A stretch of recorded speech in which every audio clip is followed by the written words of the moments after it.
شاعرێکی یاخی بوو، ڕابەر و داهێنەری شعری ژنانەی کوردیە. ئەتوانم بڵێم تا ڕادێک یارمەتی داوم لە هەستی ژن تێبگەم.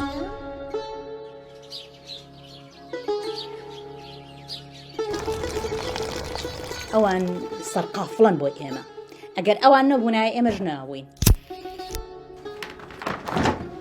قوربانی دەرە، یعنی هەمیشە بۆتە قوربانی.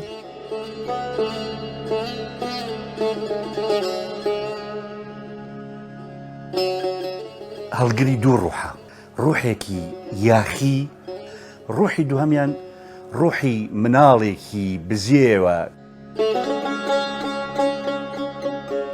تا بەرزترین بنتی بەهاکانیش ئینسانە. خۆ خاڵێکیان نایفەوتێنمە ئەی خوێنمەوە بۆ تێنمەوە. باشە دەمی بەڵام ئەبێ و هەردووچای خۆی پارێزی. من ئەرخەوانم، کچی سلەیمانیم، کچی هەموو کوردستانم.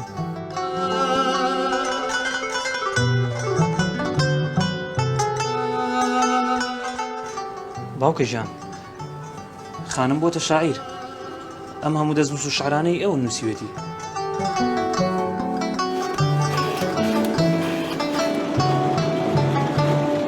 ئەی قەلەندەرترین ژن، ئەی غەمگینترین.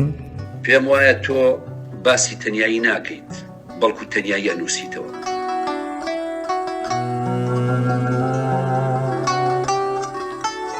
تەنیا ترسم لە مردنەوەیە کە سلەیمانی نابینم، کە سلەیمانی نابینم.